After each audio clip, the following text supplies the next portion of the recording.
അതിലൂടെ ഭയങ്കര സന്തോഷമുണ്ട്. പക്ഷെ ഞാൻ ഒട്ടും പ്രതീക്ഷിച്ചില്ല ഞാൻ ഔട്ട് ആവുമെന്ന്. എനിക്ക് അവിടെ ബിഗ് ബോസ് എന്ന് പറയുന്ന ഷോയും ബിഗ് ബോസ് എന്ന് പറയുന്ന ഷോനും ഏഷ്യാനെറ്റിനും ഭയങ്കരമായിട്ട് ഞാൻ റെസ്പെക്ട് ചെയ്യുന്നു. ബട്ട് ഇപ്പോഴും അവിടെ ഗെയിം എന്നുള്ള രീതിയിൽ പ്രോപ്പറായിട്ട് കളിക്കുന്നില്ല. പക്ഷെ എന്നെ സംബന്ധിച്ചോളം ഞാൻ 50-ാമത്തെ ദിവസത്തിൽ ഞാൻ വന്നതിന്റെ വലിയൊരു ലക്ഷ്യം ഉണ്ടായിരുന്നു. എൻ്റെ അമ്മയ്ക്ക് ഭയങ്കര ഇഷ്ടമായിരുന്നു ഈ ഷോ, അതുപോലെ തന്നെ പ്രൊഡക്ഷൻ്റെ കമ്പനി.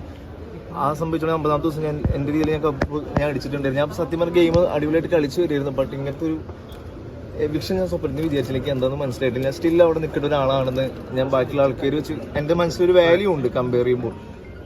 അത് ഞാൻ എപ്പോഴും മനസ്സിലാക്കി നമ്മുടെ നിൽക്കേണ്ട ഒരാളാണെന്ന്. ബട്ട് എനിക്ക് തോന്നുന്നു പോകെ പോകെ ഒരുപാട് വെറുപ്പ് സമ്പാദിക്കുന്നതിനെക്കാട്ട് എത്രയോ നല്ലതാണ് എനിക്കിപ്പോൾ തോന്നുന്നു പുറത്തിറങ്ങുന്നത്.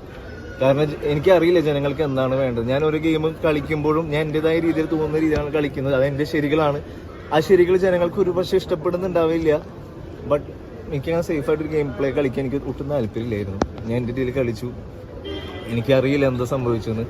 ബട്ട് എനിക്ക് എന്നെ തന്നെ ഭയങ്കര ഇഷ്ടം തോന്നുന്നു. എനിക്ക് എന്നെ തന്നെ ഒരു ഭയങ്കരമായിട്ടുള്ള മാർക്ക് ഇടാൻ തോന്നി. എനിക്ക് എന്നെ തന്നെ ഭയങ്കരമായിട്ടുള്ളൊരു സ്നേഹം കാര്യങ്ങളൊക്കെ തോന്നുന്നുണ്ട്. ആൾക്കാരും കാണാൻ വന്നൊരു ഭയങ്കരമായിട്ടൊരു സന്തോഷമുണ്ട്. ആ സന്തോഷത്തിന്റെ സ്നേഹത്തിന്റെ കരച്ചിലാണ്. പിന്നെ ഞാൻ നല്ലൊരു കളിച്ചു വരും. ഇനിയും ഞാൻ കറക്റ്റായിട്ട് ഷോ കണ്ട് എൻ്റെതൊരു പഠനം നടത്തിയിട്ടുണ്ടായിരുന്നു. അപ്പോൾ അതിൻ്റെ ഒരു ഗ്രാജുവൽ പ്രോസസ്സിലായിരുന്നു നിൽക്കുന്നുണ്ടായിരുന്നു. എല്ലാവരും ബ്രേക്ക് ചെയ്യേണ്ട രീതിയിൽ. അപ്പോഴേക്കും ഇങ്ങനെ സംഭവിച്ചതിൻ്റെ ഒരു വിഷമമുണ്ട്. എൻ്റെ കുറെ പൊട്ടൻഷ്യൽ കുറെ കാണിക്കാനുണ്ടായിരുന്നു. പക്ഷെ അതിനൊരു ഓപ്പർച്യൂണിറ്റി കിട്ടിയില്ല. ബട്ട് എന്ത് സംഭവിച്ചെന്ന് എനിക്കറിയില്ല. ഞാൻ ഇപ്പോഴും അവിടെ നിൽക്കാൻ എൻ്റെ രീതിയിൽ ഓക്കെയാണ്. പക്ഷെ ജനങ്ങളുടെ കണ്ണിൽ ഞാൻ ഗെയിം കളിക്കുമ്പോൾ പലർക്കും അത് ഭയങ്കര ക്രൂരായിട്ടൊക്കെ തോന്നുന്നുണ്ടായിരിക്കും. ഞാൻ ആൽസാറിന്റെ മുന്നിലും പറഞ്ഞു. എനിക്കറിയില്ല ബേസിക്കലി സത്യം പറഞ്ഞ സെറീനയായിട്ട് എനിക്ക് ഭയങ്കരമായിട്ട് ഇമോഷണൽ ആയിട്ട് ഒരു അറ്റാച്ച്മെന്റ് കണക്ഷൻ ഉള്ള കാര്യം തന്നെയാണ്. കാരണം ആ കുട്ടി ഒരുപാട് പേഴ്സണൽ കാര്യങ്ങൾ എനിക്കറിയാം. എൻ്റെ ഒരുപാട് പേഴ്സണൽ കാര്യങ്ങൾ എനിക്കറിയാം. ആ കുട്ടി അമ്മയായിട്ട് ഭയങ്കര ഇമോഷണൽ അറ്റാച്ച്മെന്റ് ഉണ്ടായിരുന്നു. പക്ഷെ പലരൊക്കെ വേറെ രീതിയിലാണ് ചിത്രീകരിക്കപ്പെടുന്നത്. പക്ഷെ ഞാൻ എപ്പോഴും പറയും ഇമോഷണൽ ഒരു അറ്റാച്ച്മെന്റ് ഉണ്ട്. അത് ഞാൻ ഇല്ലാന്ന് പറയുന്നില്ല.